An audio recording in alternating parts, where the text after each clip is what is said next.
بسم الله الرحمن الرحيم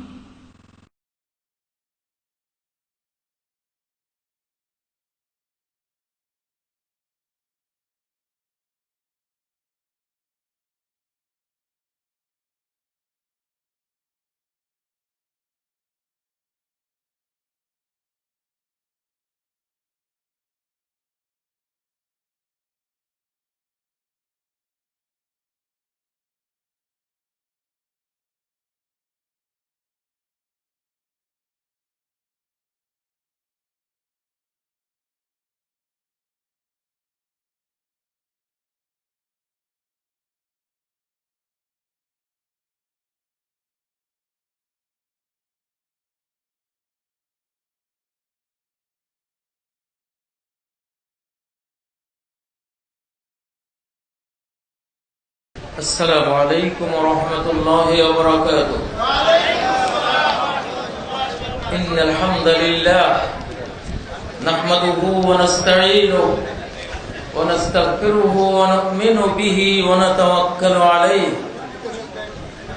من يهد الله فلا مضل له ومن يضلل فلا هادي له. وأشهد أن لا إله إلا الله وحده لا شريك له وأشهد أن محمدا عبده ورسوله. أما بعد فإن خير الحديث كتاب الله وخير الهدي هدي محمد صلى الله عليه وسلم وشر الأمور محدثاتها وكل محدثة بدعة وكل بدعة ضلالة وكل ضلالة في النار. أعوذ بالله من الشيطان الرجيم. بسم الله الرحمن الرحيم. واتقوا فتنة لا تصيبن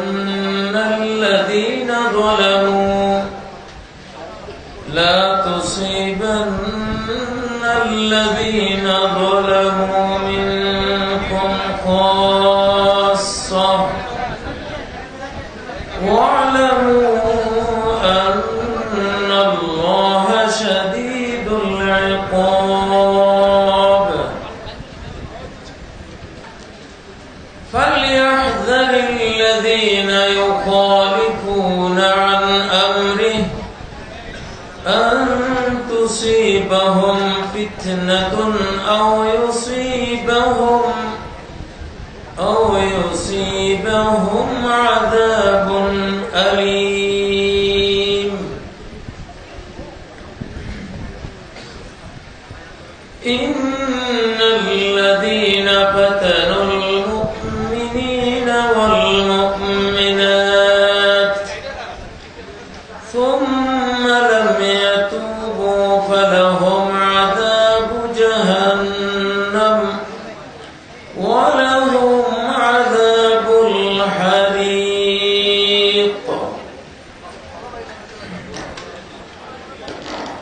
إنما أموالكم وأولادكم فتنة والله عنده أجر عظيم.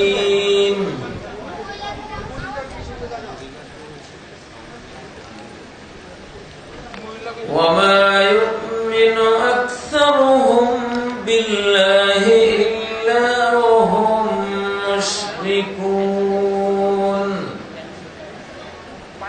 وما يعلمان من أحد حتى يقولا إنما نحن فتنة فلا تكفر.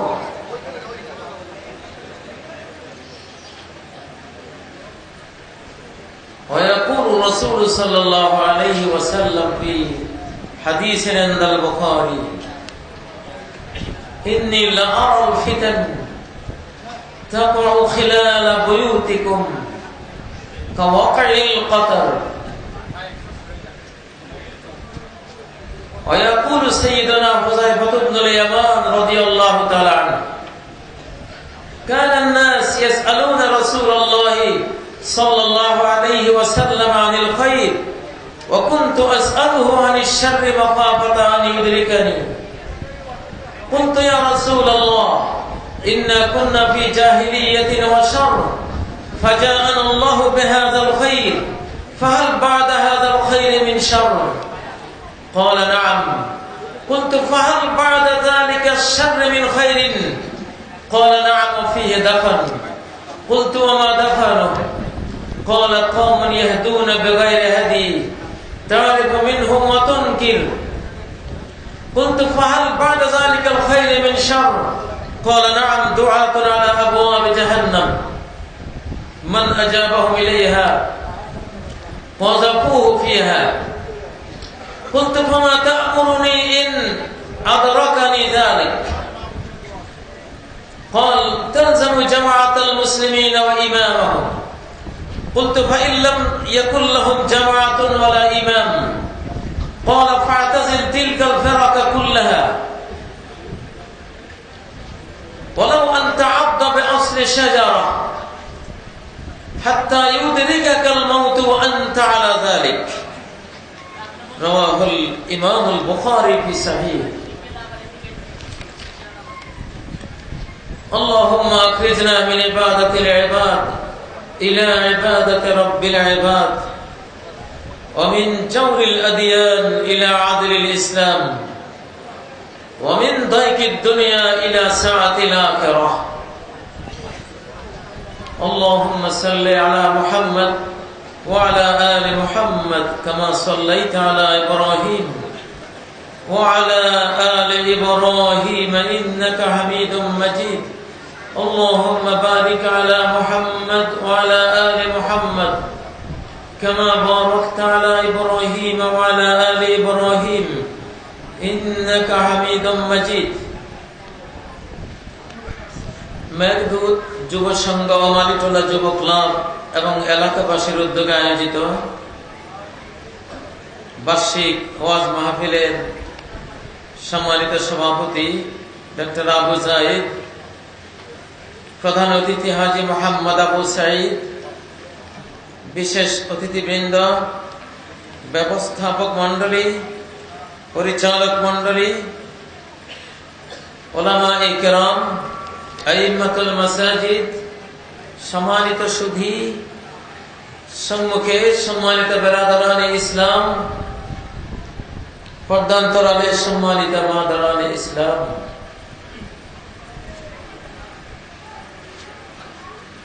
অত্যন্ত নিঝুম নিস্তব্ধ পরিবেশে দুনিয়ার একটি জান্নাতে আমরা সমবেত হয়েছি। আলহামদুলিল্লাহ। অজস্র কালো চুল দেখতে পাচ্ছি। পাকা চুলের চেয়ে কালো চুলের সংখ্যা সম্ভবত 90% হবে। আলহামদুলিল্লাহ। সাদা চুল দিয়ে দুনিয়া পরিবর্তন হয় না, কালো চুল দিয়েই দুনিয়া পরিবর্তন হয়। কালো চুলওয়ালারা যখন কোরআনের মজলিসে হাজির হয়েছে, বোঝা যাচ্ছে আগামী বিশ্ব ইসলামের। বর্তমান পাপাচারে, অন্যায় অনাচারে, ক্ষণস্থায়ী দুনিয়ার ভোগের, মোহের, পঙ্কিল, অশান্তির, ডিপ্রেশনের, টেনশনের এই অযোগ্য সমাজ ভেঙে ছুঁড়ে আল্লাহর কোরআন দিয়ে, ঈমান দিয়ে, ইসলাম দিয়ে, তাকওয়া, দ্বীন, আল্লাহর একত্ববাদ দিয়ে একটি নতুন সমাজ গড়তে হবে ইনশাআল্লাহ। অতীতে যারা সমাজ গড়েছে, কোরআনে তাদের কথা আল্লাহ বলেছেন। তরুণ বয়সেই তারা সমাজ নির্মাণ করেছিলেন। আজরের দেব দেবীর বিরুদ্ধে যিনি ভূমিকায় অবতীর্ণ হয়েছিলেন, তিনি বুড়ো ছিলেন না, যুবক ইব্রাহিম। قالوا سمعنا فتى يذكرهم يقال له إبراهيم। আমাদের মাবুদদেরকে কে হত্যা করলো? সেই গোলামের জাত গোলামকে, এমন কিছুকে মাবুদ তৈরি করা হলো যে মাবুদরা আবার নিহত হয়, তাও আবার গোলামের হাতে। মানুষ যখন জ্ঞান হারা হয় তখন আসফালা সাফিলিন, হীনদের হীনতমে, নিছদের নিছতমে চলে যায় মানুষ। যাওয়ার সিঁড়ি হলো শিরক। সেই তরুণ ইব্রাহিম, সামি'না ফাতান ইয়াযকুরুহুম ইউকালু লাহু ইব্রাহিম, এক তরুণ ওইসব মূর্তির কথা বলে, তার নাম হলো ইব্রাহিম। তারা অগ্নি দেবতার পূজা করত, মূর্তি পূজা করত। অনেক লম্বা ইতিহাস। বলল ইব্রাহিমকে ধরে আনো, হাররিকুহু, ইব্রাহিমকে জ্বালিয়ে পুড়িয়ে ছাই করে দাও। আনসুরু আলিহাতাকুম, তোমাদের মাবুদদের হেল্প করো, সাহায্য করো, না হলে এসব অথর্ব মাবুদের গতি ভালো হবে না, ভবিষ্যৎ ধ্বংস হয়ে যাবে। ইব্রাহিম আলাইহিস সালাম তরুণ বয়সেই সেই বিশাল একত্ববাদের নেতৃত্ব দিয়েছেন। মুসা আলাইহিস সালাম যখন ফেরাউনের বিরুদ্ধে দাওয়াত, তালিম, তরবিয়ত, লড়াই অবতীর্ণ হলেন, তিনিও যুবক ছিলেন। যুবক। ওয়ালাম্মা বালাগা আশুদ্দাহু ওয়াস্তাওয়া, মুসা যখন তার যৌবনে পদার্পণ করলো, সুঠাম দেহের অধিকারী হলো, আতাইনাহু হুকমা ওয়া ইলমা, তাকে আমি বিচার শক্তি আর জ্ঞান শক্তি দান করেছি। ওই বয়সে ফেরাউনের কাছে তিনি দাঈ আল্লাহ হয়ে চলে গেলেন, যুবক বয়সে। আসহাবে কাহফের 7 যুবক গুনাহ থেকে বাঁচার জন্য গুহায় আশ্রয় নিয়েছে। ওরা বুড়ো ছিল না। আল্লাহ নিজে বলেন সূরা কাহফের মধ্যে, ইন্নাহুম ফিতয়াতুন আমানু বিরাব্বিহিম, এরা কি ছিল? ফিতয়াতুন, যুবক ছিল। যুবকদেরকে আল্লাহ তাআলা ঘুম পাড়িয়ে দিলেন 309 বছর। এক ঘুমে 309 বছর কাটিয়ে দিয়েছে।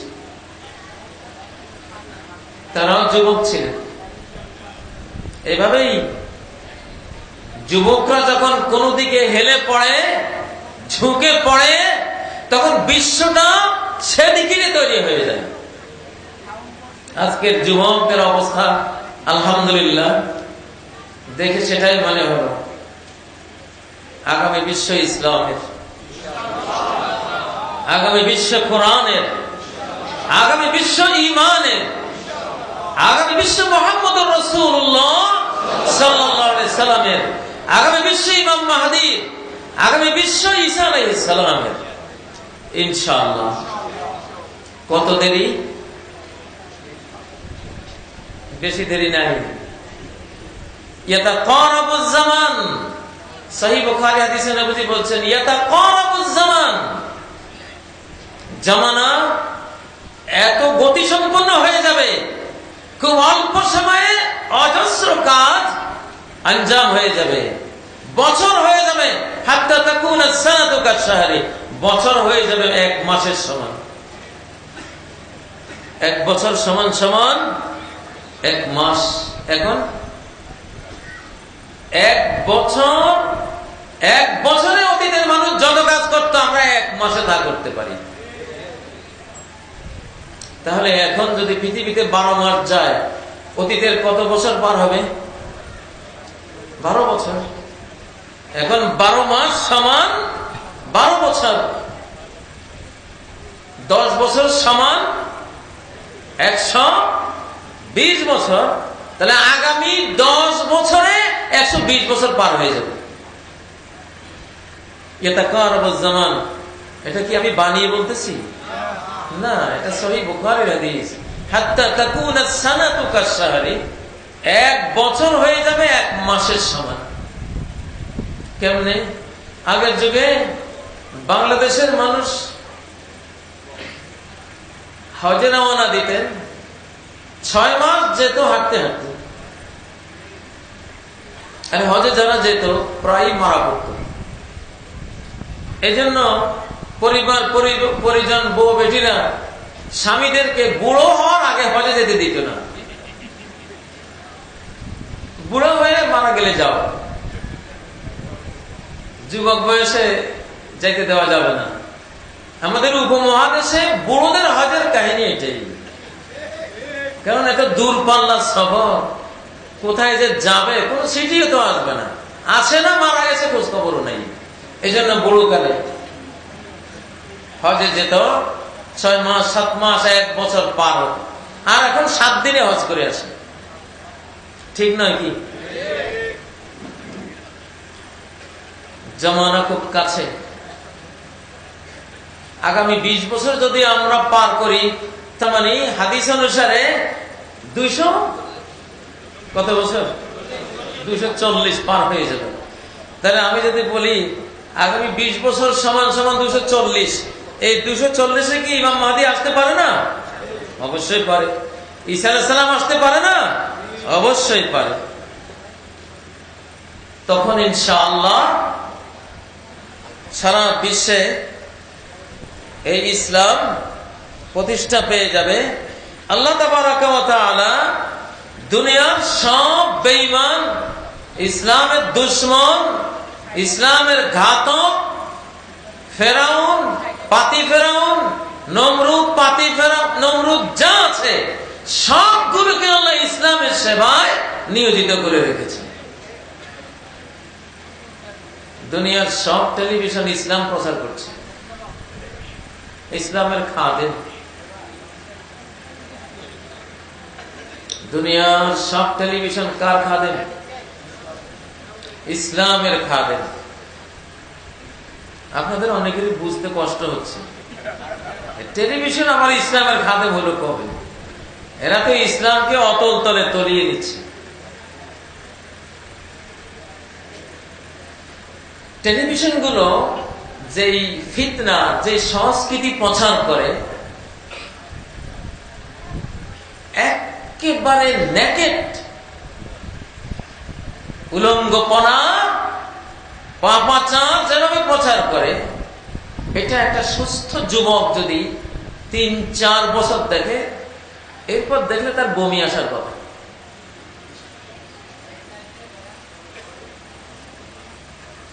মানুষ শালীন পাপাচার লং টাইম করতে পারে, অশালীন পাপাচার 4-5 কয়েক বছর এই লাইনে যাওয়ার পরে তার ভেতরে অদম্য স্পৃহা জাগে যে এই লাইনটা ভালো না, এই লাইনটা ভালো না। এই জন্য এখন সিনেমা হল জুতার দোকান, নায়ক নায়িকার গালে জুতা। প্রিয় ভাইয়েরা,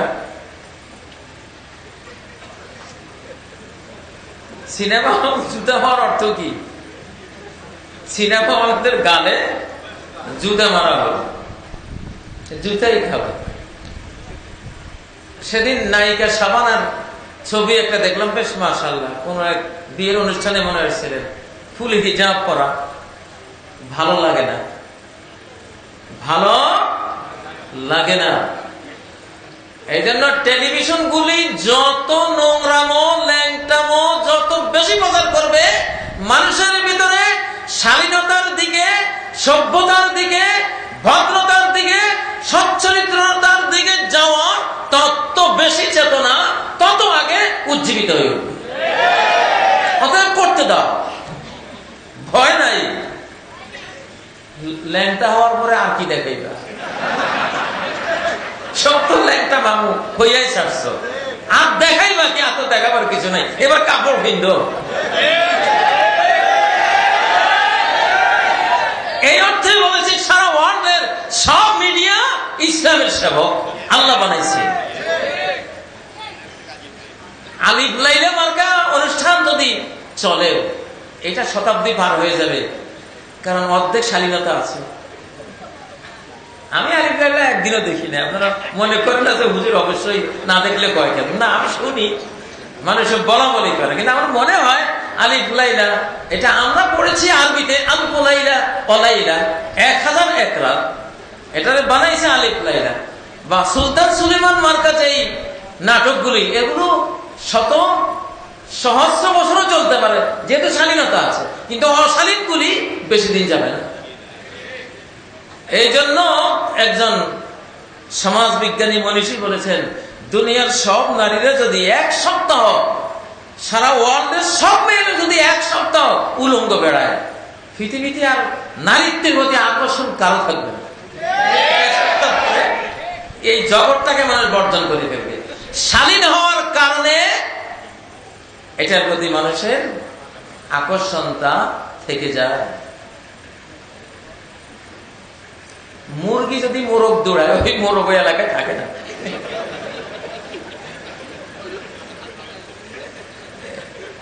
এখন টিভিওয়ালারা এমন কাণ্ড করছে, এখন মুরগিরা মোরগ দৌড়াই। কথাগুলো আমি তো এই প্রজন্মের মানুষ না, আজ থেকে 50 বছর আগে, কিন্তু দুনিয়াতে যে একদিন আগে আসছে সে তো একটু বেশি বুঝে। প্রিয় ভাইরা, একদিকে টিভি সেন্টারগুলো সব ইসলাম প্রচারক, আর বর্তমান যুগে সারা ওয়ার্ল্ডের মানব জাতির জন্য সবচেয়ে বড় সৌভাগ্যের একটা বিষয় হলো প্রেসিডেন্ট ট্রাম্প। সারা মানব জাতির জন্য একটা সুসংবাদ।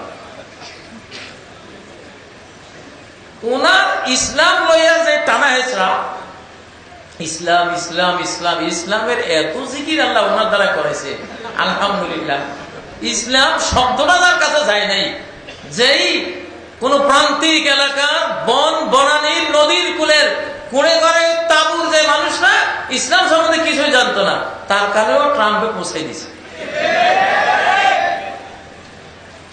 চন্দন কাঠে আগুন দিলে এটার দাম বাড়ে, সুবাস বাড়ে। ইসলাম পজিটিভলিও অগ্রসর হয়, নেগেটিভলিও অগ্রসর হয়। যত নিষেধ করবেন তত আকর্ষণ বাড়বে।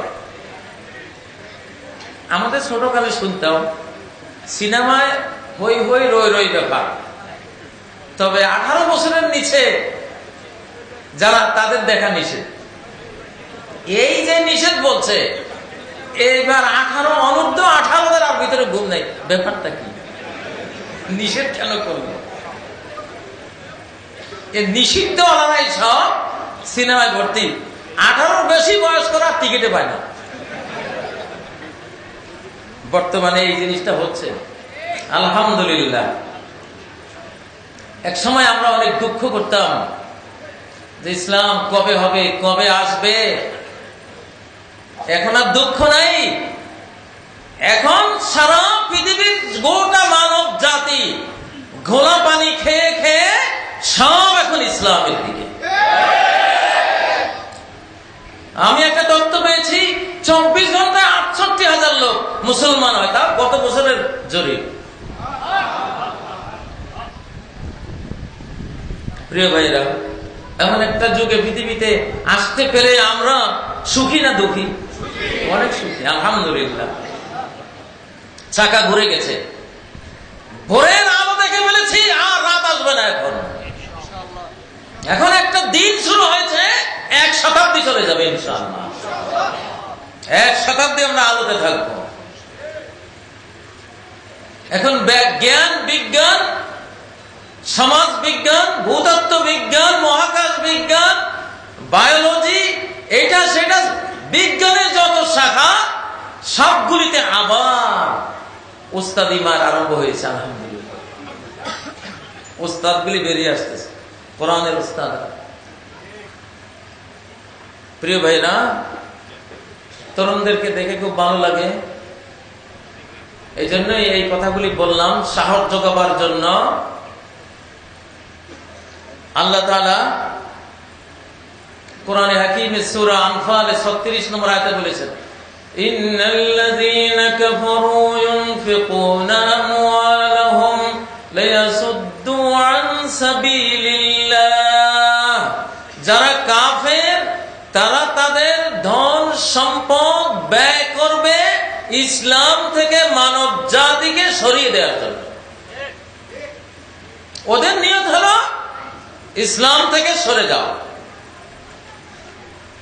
ফাসায়ুনফিকুনাহা, তারা এইভাবেই ভবিষ্যতেও ব্যয় করবে। সুম্মা তাকুনু আলাইহিম হাসরা, কিন্তু পরিণতিতে আফসোস করবে, কি করলাম, কেন বানাইলাম, কেন খরচ করলাম। রাশিয়ার বিরুদ্ধে যুদ্ধে আমেরিকা তালেবানদের গঠন করলো, শত শত কোটি ডলার তালেবানদের পিছনে ব্যয় করে, পরে আমেরিকা একযুগ হয়েছে, আফসোস করেছে, কি করলাম, সব তো মৌলবাদী হয়ে গেছে। ঠিক না কি? ফাসায়ুনফিকুনাহা সুম্মা তাকুনু আলাইহিম হাসরাতান, এটা তাদের জন্য বিশাল আফসোসের কারণ হবে। কারণ তারা যে ব্যয় করবে, আল্লাহ তাআলা তার হিকমত দিয়া তাদের ইসলাম বিরোধী ব্যয়কে ইসলামের পক্ষে কাজে লাগিয়ে দেবে। এটা আল্লাহর ক্ষমতা। সুম্মা ইউগলাবুন, তারপর তাদেরকে পরাস্ত করা হবে। ইসলামের বিরুদ্ধে ব্যয় করবে, তারপরে আফসোস করবে, তারপর পরাস্ত হবে, তারপর ইলা জাহান্নামে ইউশারুন, আবার জাহান্নামের দিকে সবগুলোকে ভেড়া ছাগলের মতো মুঠা বেঁধে ধরে নিয়ে যাওয়া হবে। এই হলো পরিণতি। প্রিয় ভাইরা, ব্রিটিশরা যদি এই দেশ দখল না করত, আমরা এখনো হয়তো ট্রেনের লাইন পেতাম না। সৈয়দপুরের রেল কারখানা, জ্ঞান বিজ্ঞানের হাল আমলের অজস্র আবিষ্কৃত জিনিস আমরা মুসলিমরা হয়তো পেতাম না। আল্লাহ তাআলা ব্রিটিশদেরকে এনে আধুনিক জ্ঞান বিজ্ঞানের সবকিছু দিয়ে গেছে। পরে যাওয়ার সময় আফসোস করছে, সুম্মা তাকুনু আলাইহিম হাসরাতান, পরাস্ত হয়ে আফসোস করতে করতে কাঁদতে কাঁদতে বিদায় হয়েছে। হয়েছে কিনা? আল্লাহ যে কখন কিসের জন্য কি করবেন এটা আল্লাহই জানেন। এটা মানুষ জানে, জানতে জানতে 250-300 বছর চলে যাবে। সম্মানিত ভাইগণ, আমার বিষয়টা ছিল ফিতনা ও তার প্রতিকার। ফিতনা ও তার প্রতিকার। ঢাকার এই গলি, এই 3 গলি আমি দেখতেছি, কতগুলি বিল্ডিং এর মাঝখানে 3টা গলি। বড় দুঃখী মানুষ ঢাকার মানুষেরা, হাঁটতে চাইলে একটু হাঁটার জায়গা নেই। ঢাকার এক ভদ্রলোকের ছেলে গ্রামে গিয়েছে, সপ্তাহখানিক থাকার পরে বাবা জিজ্ঞাসা করছে, বাবা কেমন দেখলা? কয়, বাবাজি সুখ থাকলে তো গ্রামে আছে, হাঁটতে বের হলে হাঁটার জায়গা শেষ হয় না, কেউ কোনো হর্ন দেয় না, কোনো ভিড় নাই, কোনো আবর্জনা নাই, নাকে রুমাল চাপার মতো কোনো নদী নাই। আগে থেকে নদীর কূলে মানুষ হাওয়া খেতে যেত, এখন নদীর কূলে দুর্গন্ধ, আল্লাহু আকবার। নদীর কূলে গেলে এখন নাকে রুমাল চাপতে হয়। গ্রামে এগুলি নাই। প্রিয় ভাইরা, ঢাকার মানুষ অনেক দুঃখী।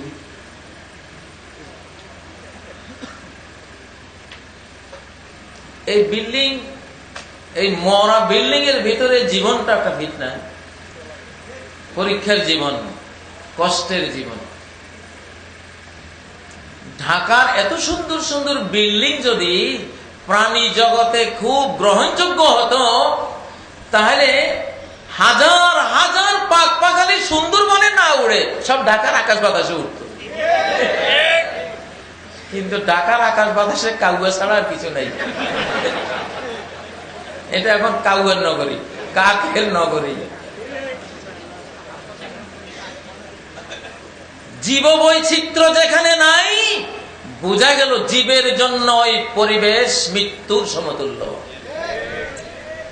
কই পাখিরা গান ধরে, কই সুন্দরবনের হাজার লাখ পাখিরা ঢাকার আকাশে আসে। এখানে যদি কোনো বিল্ডিং এর উপরে ধরে এনে কেউ থয়ে, কই বাবারে কখন মুক্তি দিবা বলো।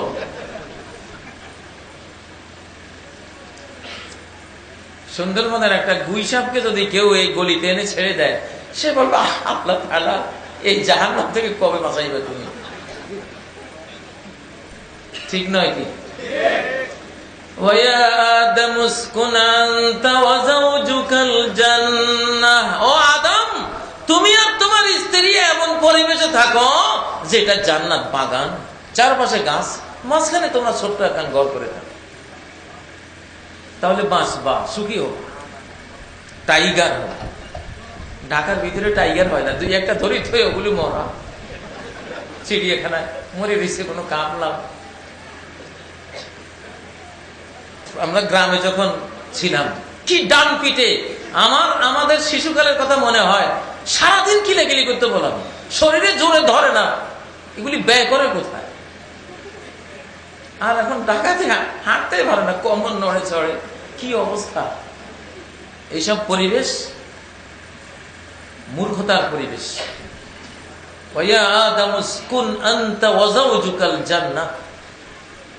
মানুষের জন্য পরিবেশ হলো বাগানের পরিবেশ।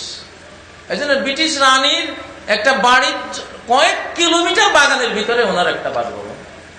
মালয়েশিয়া গেলে দেখবেন 100 ভাগ সবুজের ভিতরে 20 ভাগ বাড়ি, 80 ভাগ সবুজ। কিন্তু পুরান ঢাকার অবস্থা কি?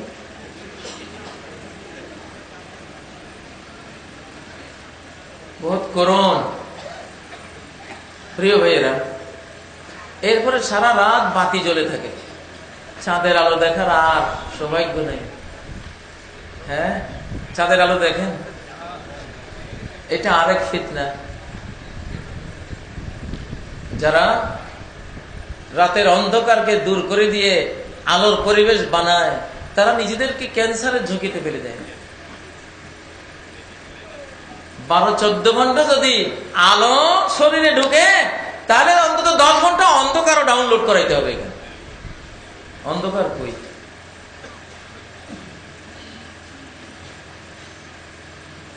আপনারা কি সুখী হতে চান? আমি গত 2-3 দিন থেকে ওয়াজটা করতেছি। একজন বাদশা প্রশ্ন করলো মন্ত্রীকে, মন্ত্রী বলো তো রাজাকে, আরবিতে কুল্লি মানিল মালিক, রাজাকে। মন্ত্রী বলে আপনি তো রাজা, আনতাল মালিক, আপনি প্রেসিডেন্ট, আপনি তো রাজা। কয় না, আল মালিক হুয়াল্লাযী লা ইয়ারিফুনি ওয়া লা আরিফুহু, যে বাদশা আমি তারে চিনি না, সেও আমারে চিনি না। কারণ সে আমারে চিনলো তার বাদশাহী শেষ, আমি তারে চিনলো তার বাদশাহী থাকবে না।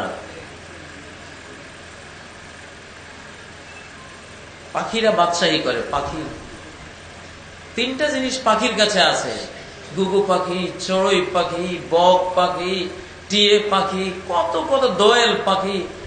এগুলি তিনটা জিনিসের মালিক। এই 3টা মানুষের, যে মানুষের কাছে আছে সে রাজা দুনিয়া। পাখিরা কিসের মালিক? একটা নিরাপদ বাসা, নিরাপদ নীল, 2 নম্বর একটা সুস্থ শরীর, 3 নম্বর একদিনের পেটে খাওয়া। কি আরামসে ঘুমায়। সকালে তাদের তাসবিহ শুনলে পাখির কাকলি শোনে কেটে যায় রাত।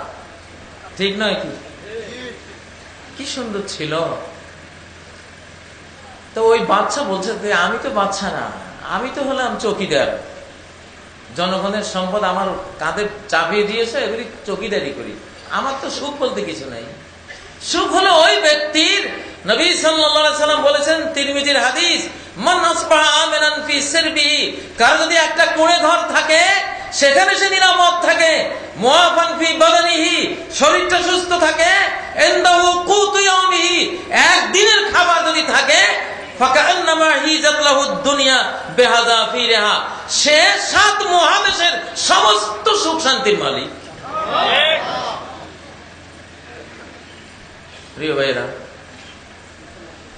আপনারা যদি কেউ সুখ চান তাহলে একখানে গিয়া ছোট্ট একটা ছনের ঘর করবেন, একটা মাটির ঘর, একটু সুস্থ থাকার জন্য তাজা আবহাওয়া, নিঃশ্বাস প্রশ্বাস নেবেন, একদিনের খাবার নিয়ে ওখানে গিয়ে একটু বসবাস করবেন। দেখবেন কোনো পুলিশও তাড়া করবে না, কেউ ট্যাক্সের জন্য যাবে না, আপনার কোনো ঘর ভাড়াও লাগবে না, আপনার কোনো বিদ্যুতের বিলও দেওয়া লাগবে না। কি শান্তি! আল্লাহু আকবার। মোহাম্মদ আসাদ, যিনি ইউরোপের মস্ত বড় পাদ্রীর সন্তান ছিলেন, তিনি ইউরোপের সেই উন্নত কোটিপতিদের জীবনধারা আর আরব মরুর উটের রাখাল মালিকদের জীবনধারা যখন তুলনা করতেন, তিনি বলতেন যে আমি বুঝি না, এই তপ্ত মরুর বুকে আধুনিক জীবনের কোনো কিছুই নাই, কিন্তু এই মরুছাড়ি মানুষগুলির চেহারা শরীর দেখলে মনে হয় সুখের একটা খনি যেন এদের ভিতরে লুকিয়ে আছে। চেহারা দিয়ে তার সেই জ্যোতি দ্যুতি সজীবতা প্রকাশ পায়। আর ইউরোপের সেই শত শত কোটি টাকার মালিক, এদের চেহারা দেখলে আমার মনে হয় একটা লোক সুখী নেই। প্রিয় ভাইয়েরা, আসুন ফিতনা এবং তার প্রতিকার। সবচেয়ে এই যুগের বড় ফিতনার নাম কি? কে বলতে পারবেন? মোবাইল ফিতনা। কিন্তু মোবাইলে কি দিয়া ফিতনা করে? মা তারাকতু বাদি ফিতনাতান আদাররু আলার রিজালি মিনান নিসা। সহিহ হাদিস। আমার পরে পুরুষ জাতির জন্য নারীদের চেয়ে এত ক্ষতিকর ফিতনা আরেকটা আমি রেখে যাইনি। অতীতে যত জাতি শিরকে পড়েছে, নারী জাতির কারণে পড়েছে। ভবিষ্যতে যত জাতি শিরকের দিকে যাবে, নারীর কারণে যাবে। কেন? নারীদেরকে যদি ভুলভাবে ব্যবহার করে, নারী তখন নেয়ামত হয় না, ফিতনা হয়। যদি আল্লাহর নিয়মে ব্যবহার করে, আল্লাহর নিয়মে পরিচালিত করে, নারীরা হস্তব নেয়ামত। মা তারাকতু বাদি ফিতনাতান আদাররু আলার রিজালি মিনান নিসাই। প্রথম আদম যে নিষিদ্ধ ফলটা খেয়ে উলঙ্গ হয়ে বের হলেন, কুমন্ত্রণা দিয়েছে শয়তান, উৎসাহ দিয়েছে হাওয়া। ঠিক না? হাওয়ার মনের মধ্যে জান্নাতের মায়া খুব ছিল, এত সুন্দর বাড়ি। আর ইবলিস বলতেছে এই গাছের ফল খেলে এই বাড়ি আর কখনো ত্যাগ করতে হবে না। এই গাছটা বৃক্ষ চিরন্তনী, চিরকাল জান্নাতে থাকা যাবে এই গাছের ফল খেলে। আমি না খেয়ে ভুল করছি, এখন জান্নাত হারাইছি, তোমরা এই ভুল করো না। হাওয়া মনে করেছে আরে এত সুন্দর মণিমুক্তার বাড়ি, সোফা সেট, এই বাগ বাগিচা, ঝর্ণা, নদ নদী, একদিকে দুধের নদী প্রবাহিত, একদিকে মধুর নদী, একদিকে সারাবন তহুরার নদী, একদিকে মিষ্টি পানির নদী, এই পরিবেশ পায় কোথায়? মেয়েদের মনে দুনিয়ার মোহটা একটু বেশি থাকে। হাওয়ায় আদমকে প্ররোচনা দিয়েছে, খাও, কি হইব আর? উনি যা বলতেছে শুনি তো মনে হয় খুব মুখলেস মানুষ। আবার আল্লাহর কসমও করছে, ও কসমাহুমা ইন্নী লাকুমা লামিনান নাসিহিন। কসম করেছে আমি তোমাদের জন্য বড় কল্যাণকামী। হাওয়া গলছে আগে, পরে আদম গলছে, খাইছে, খাইয়া পরিণতি কি হয়েছে সেটা তো জানেন।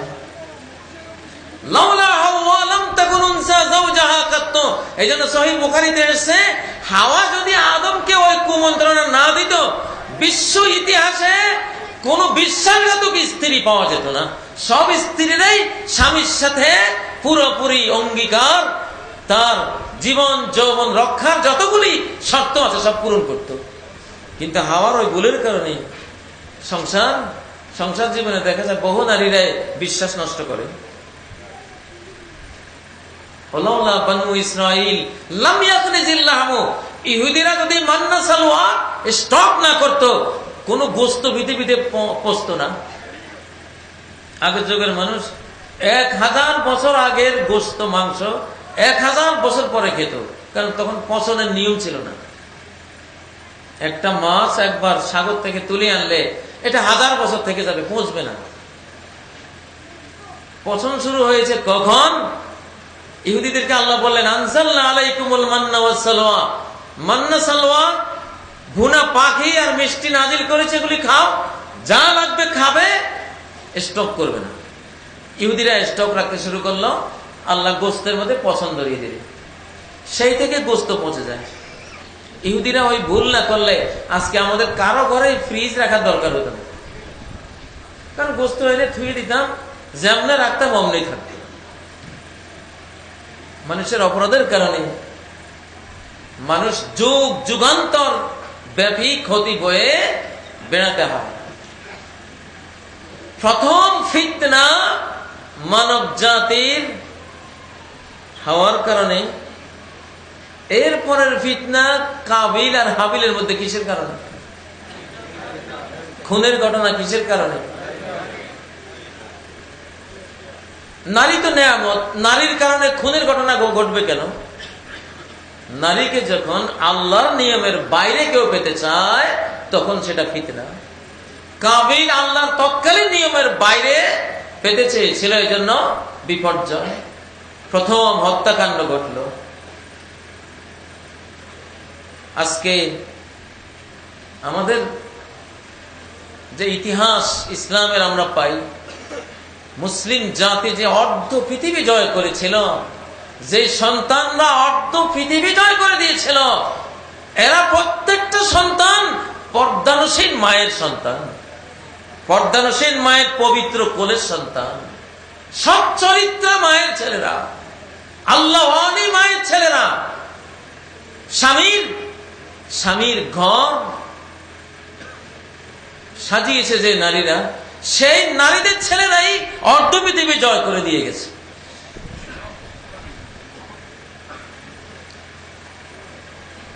নারীর ঘরের ভেতরে দায়িত্বের মতো এত মহান দায়িত্ব পৃথিবীতে আরেকটা নাই। এটা ডাইরেক্ট নবীদের দায়িত্বের কাছাকাছি। নবীরা যেমন জাতি গড়েন, নবীরা যেমন জাতি তৈরি করেন, মায়েরাও এক একটা জাতি তৈরি করে। আল-উম্মু মাদ্রাসাতুন ইযা আ'দাদতাহা আ'দাদতা শা'বান তাইয়িবাল আ'রাকি। মা হলো একটা মাদ্রাসা। মাকে যদি একটা মাদ্রাসা বানানো যায়, তাহলে একটা সচ্চরিত্র, সুঠাম, শক্তিশালী, প্রতিভাবান, সচ্চরিত্রবান, দুঃসাহসী, দিগ্বিজয়ী, বিশ্ববিজয়ী একটা জাতি তৈরি করা সম্ভব। প্রিয় ভাইয়েরা, ফিতনার মধ্যে যদি আমাদের মা জাতি আল্লাহর নিয়মের অধীনে চলে আসে, পৃথিবীর অর্ধেক ফিতনা শেষ। অর্ধেক ফিতনা শেষ। অর্ধেক ফিতনা গোটা দুনিয়া মিলে করে, আর অর্ধেক ফিতনা শুধু মহিলারা করতে পারে। এই জন্য নবীজি বলেছেন ফাত্তাকুদ দুনিয়া ওয়াত্তাকুন নিসা। দুনিয়ার মোহ সম্বন্ধে আল্লাহকে ভয় করো, নারীদের সম্পর্কে আল্লাহকে ভয় করো। প্রিয় ভাইয়েরা, বিজ্ঞানী লিওনার্ড, আমেরিকান বিজ্ঞানী, তিনি বলেছেন ছেলে আর মেয়ে একসাথে স্কুল, কলেজে, ইউনিভার্সিটিতে পড়ানোর মধ্যে কোনো কল্যাণ নেই, শুধু লস। আল্লাহ তাআলা নারীদেরকে আলাদা, পুরুষদেরকে আলাদা রাখতে নির্দেশ দিয়েছেন আমাদের ভালো চেয়ে, আমাদের কল্যাণের জন্য নির্দেশ দিয়েছেন, ক্ষতির জন্য নয়। আল গায়রাতু মিনাল ঈমান ওয়াল মিযাউ মিনান নিফাক। গায়রাত, অশ্লীলতা, বেহায়াপনার প্রতি ঘৃণা, এটা ঈমান, ঈমানের কারণে থাকে। আর বেহায়াপনার প্রতি আকর্ষণ মুনাফিকের কারণে আসে। হল্যান্ডের বিজ্ঞানীরা বলেছেন, কোন পুরুষ যদি 5 মিনিট কোন পরনারীর পাশে বসলো, ধরুন অফিসার সাহেব আর ওনার প্রাইভেট সেক্রেটারি মহিলা, অফিসার সাহেব একজন ডক্টর, অনেক কিছু, কিন্তু আল্লাহ তাআলা যে একটা জৈব আকর্ষণ বিকর্ষণ রেখেছেন। হল্যান্ডের বিজ্ঞানীরা বলছেন যে 5 মিনিটের মধ্যেই এই পুরুষটার দেহে কর্টিসল হরমোন, যেটা ডিপ্রেশন, টেনশন তৈরি করে আত্মহত্যা, সুইসাইডের দিকে টেনে নিয়ে যায়, সেই কর্টিসল হরমোন 5 মিনিটের মধ্যে শরীরে নির্গমন শুরু হয়। ফিতনা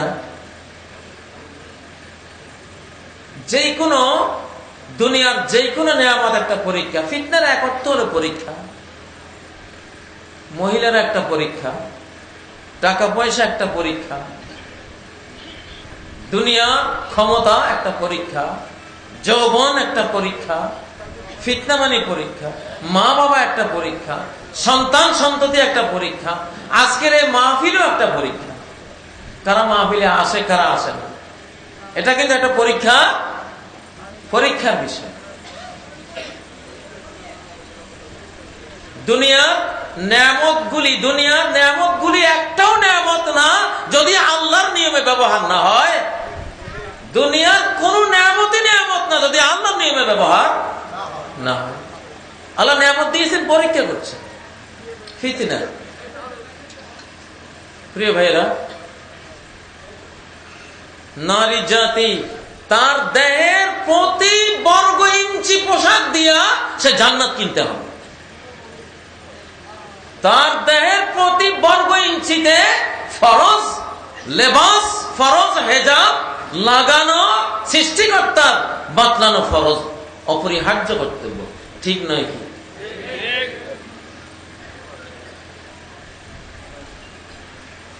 নারী জাতির দায়িত্ব হলো তরুণদেরকে নষ্টামো বষ্টামো থেকে দূরে সরিয়ে রাখা।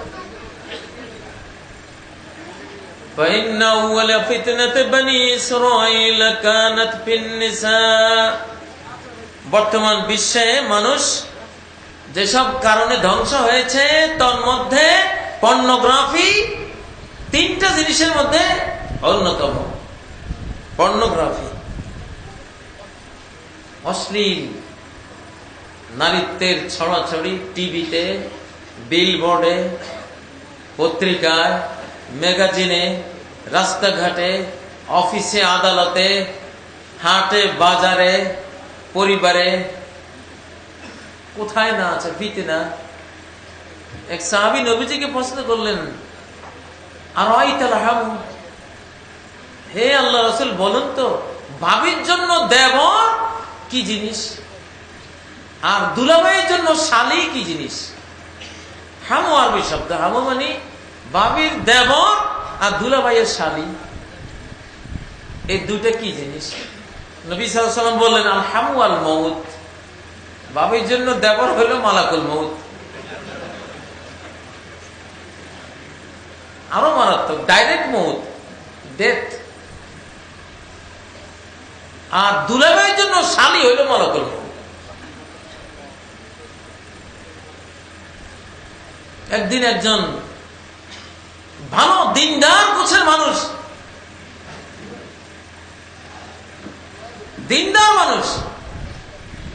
আমি তার কথা থেকে বুঝলাম একটা রুমে ভাড়া থাকে, সে তার স্ত্রী চৌকিতে থাকে, তার তরুণী শালী নিচে ঘুমায়, একটা রুমে থাকে।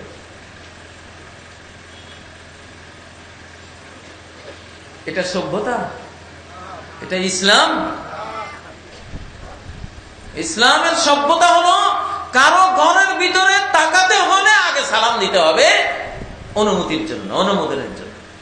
ডাইরেক্ট কোরআনে সূরা নূরের মধ্যে আল্লাহ উল্লেখ করেছেন, হাত্তা তাস্তানিসু ওয়া তুসাল্লিমু আলা আহলিহা মান নাযারা ফাকাদ দাখালা। ঘরের ভিতরে যে তাকিয়েছে সে ঘরে ঢুকে পড়েছে, তার চোখ ফুটা করে দাও। ইসলামী আদালতে কোনো বিচার নেই।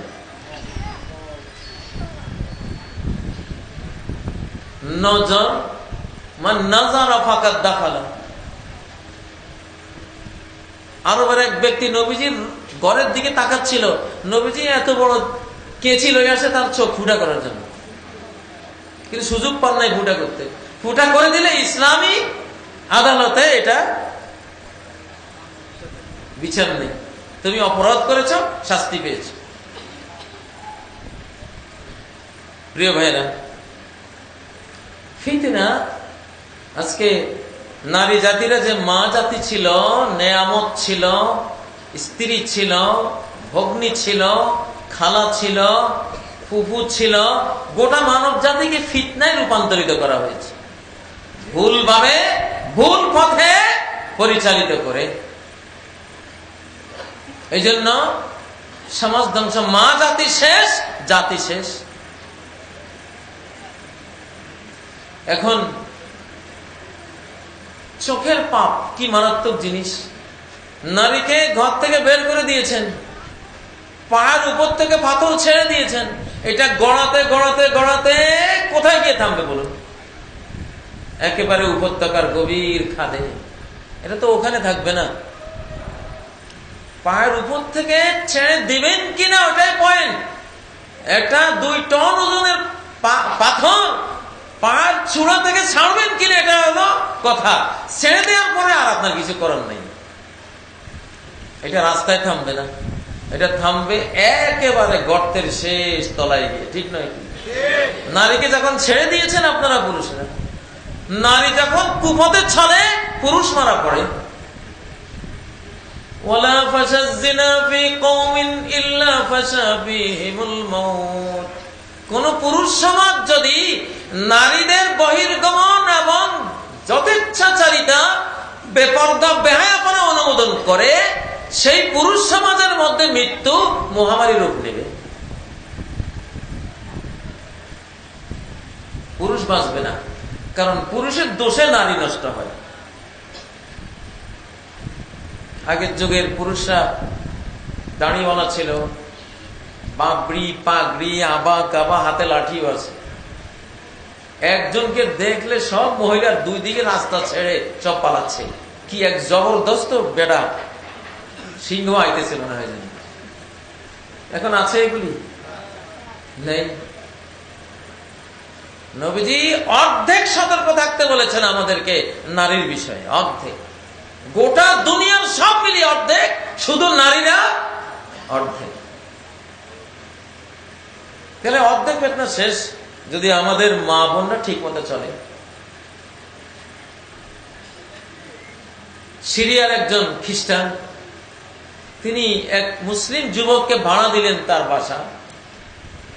সেই খ্রিস্টানের একজন তরুণী মেয়ে আছে, সুশ্রী। সেই পিতা মাঝে মধ্যে ভয় করতো, এই যুবক আমার মেয়েটাকে টিচ করে নাকি বা কোনো চরিত্র নষ্ট করে নাকি।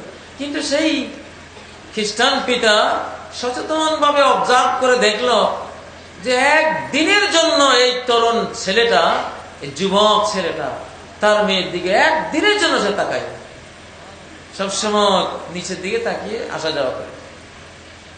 1 বছর এভাবে দেখার পরে ওই খ্রিস্টান ওই যুবককে বলে, বাবা তোমার ধর্মটা কি বলো তো? বললো আমার ধর্ম ইসলাম। তুমি আমারে মুসলিম বানাও।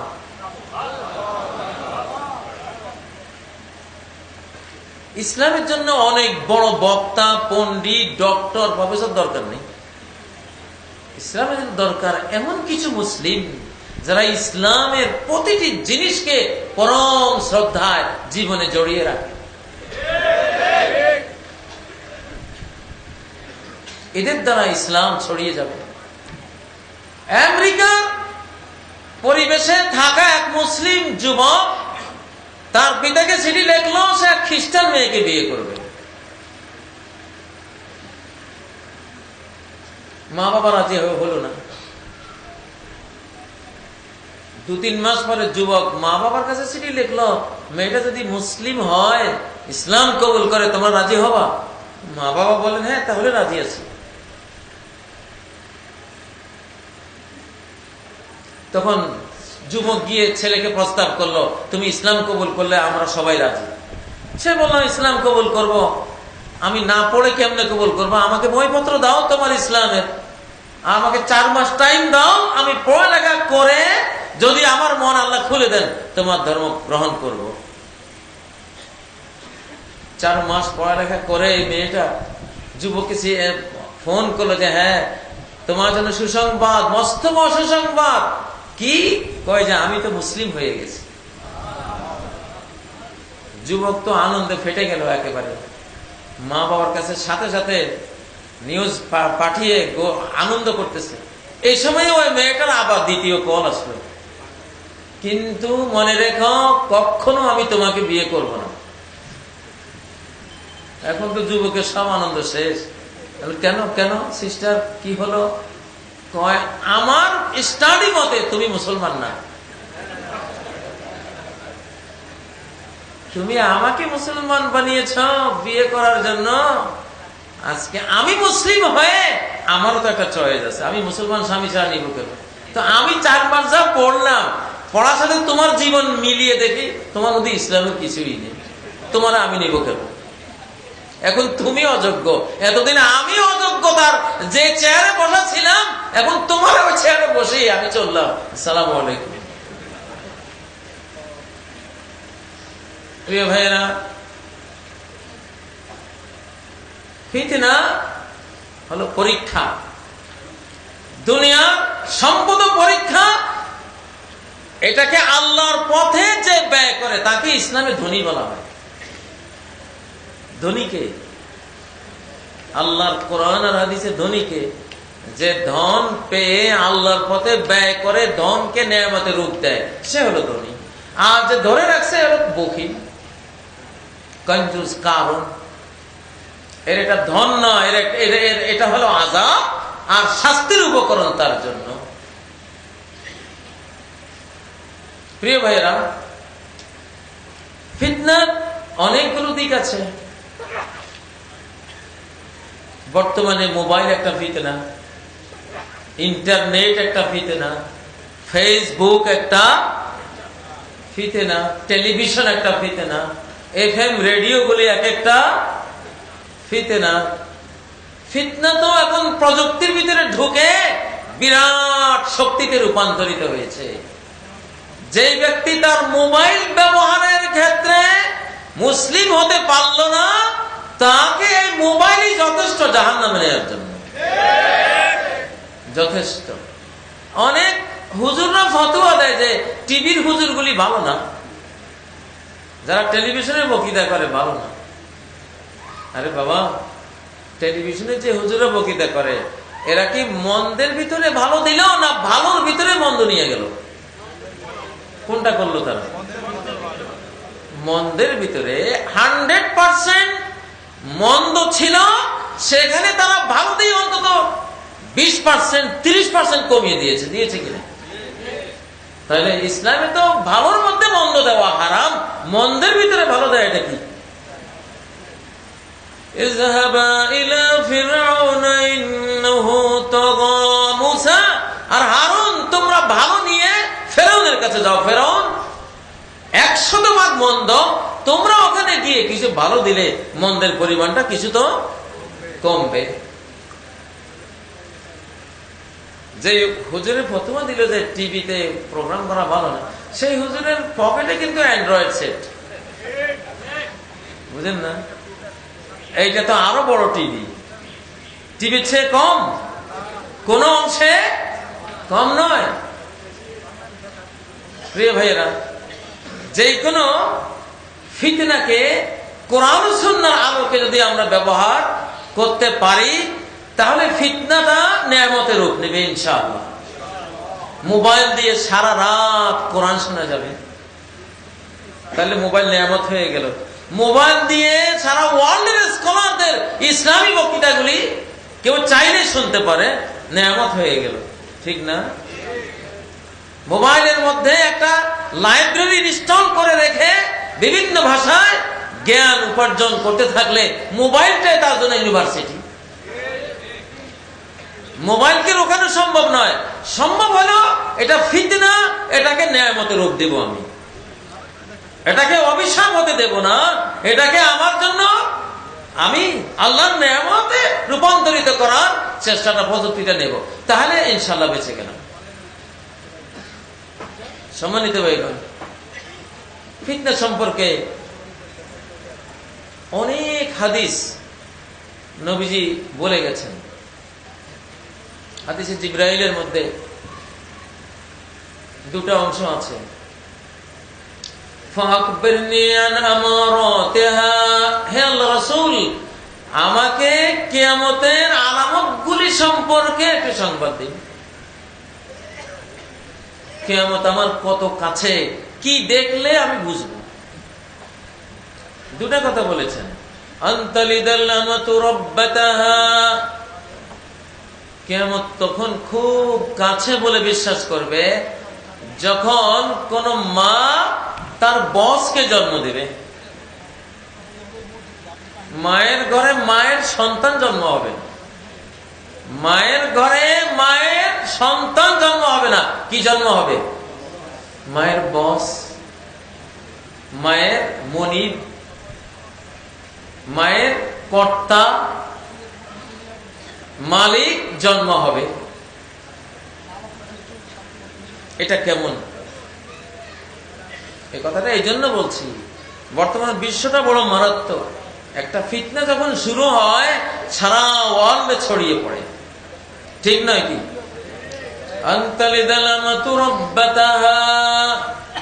আচ্ছা, মায়ের ঘরে আমরা জানি সন্তান জন্ম হয়, কিন্তু এই হাদিস বলছে মায়ের ঘরে সন্তান হবে না। যে সন্তান হবে তার সাথে সম্পর্ক নাই, তার সন্তান না। এই জিনিস যখন দেখবা তখন দুনিয়ার বয়স শেষ হয়ে গেছে বলে মনে করবা। এটা কি? এটা হলো জরায়ু ভাড়া নেওয়া।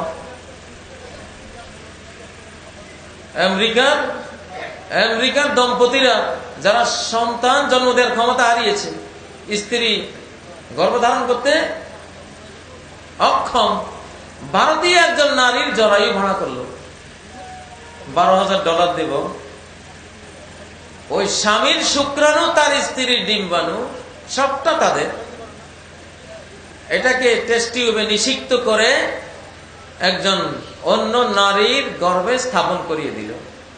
এই নারীর কিছুই না, এই সন্তানের ডিম্বাণু নারীর না, আরেক নারীর, শুক্রাণু স্বামীর না, আরেক পুরুষের। অর্থাৎ এই সন্তানটা এই নারীর সাথে কোনো বংশ নেই, টোটাল অন্য জিনিস।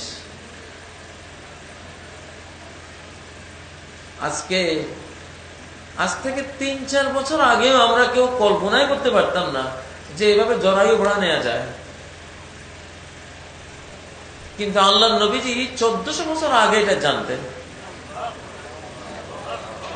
1400 বছর আগে জানতেন যে এক সময় মা, আজকের মারা তো সন্তান জন্ম দেয়, তখন এক শ্রেণীর মা আসবে কিয়ামতের আগে, তার গর্ভ থেকে হচ্ছে কিন্তু তার সন্তান না, আরেক দম্পতির। আল্লাহু আকবার! কি সূক্ষ্ম বিশ্লেষণ, কি সত্য!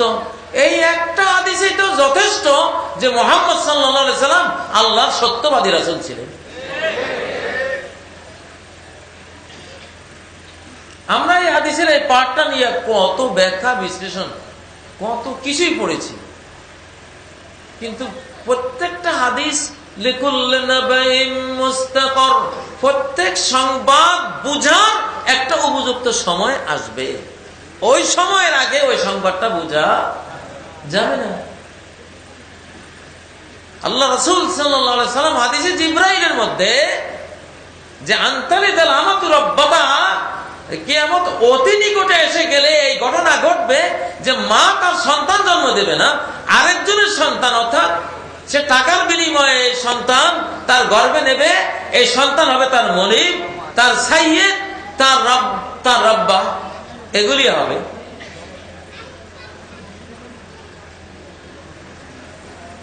এখন যদি এই ফিতনার মধ্যে কোন মুসলমান দরিদ্র নারী পড়ে,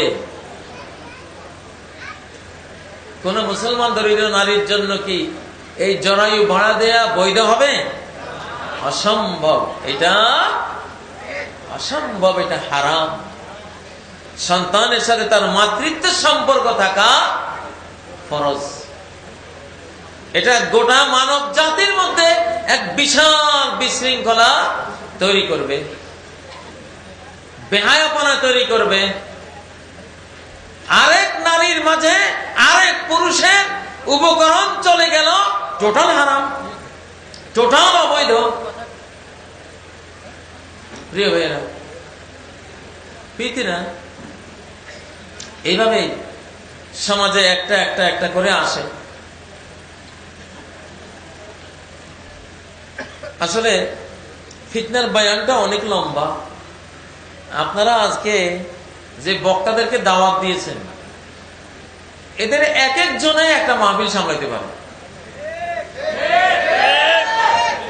অতএব আমি মনে করি আজকে আমার ভিতরে যেটা মনোভাব আসছে যে আমার পরবর্তী বড় বড় বক্তাদের, ওনারা আরো 2 জন বাকি, এরা প্রত্যেকেই এক একটা মাহফিলের প্রধান বক্তা। এখন 3-4 জন প্রধান বক্তা একসাথ করে মাহফিল জমিয়েছেন। এই জন্য মাশাআল্লাহ চতুর্দিকে ভরা মসজিদ দেখতে পাচ্ছি। তা আমি আর লম্বা করতে চাই না। আমি লম্বা করলে আমার ভাইদের কষ্ট হবে। ওনাদের কেউ আছেন, ভাই আব্দুর রাজ্জাক, শেখ আব্দুর রাজ্জাক, উনি রাজশাহী গিয়া ক্লাস নিতে হবে কালকে। এই ক্লাস থেকে উঠে আরেক ক্লাস, আমারও ক্লাস আছে। অতএব আমি আর লম্বা করবো না আজকে, পরবর্তীদের জন্য রাস্তা খুলে দিতে চাই।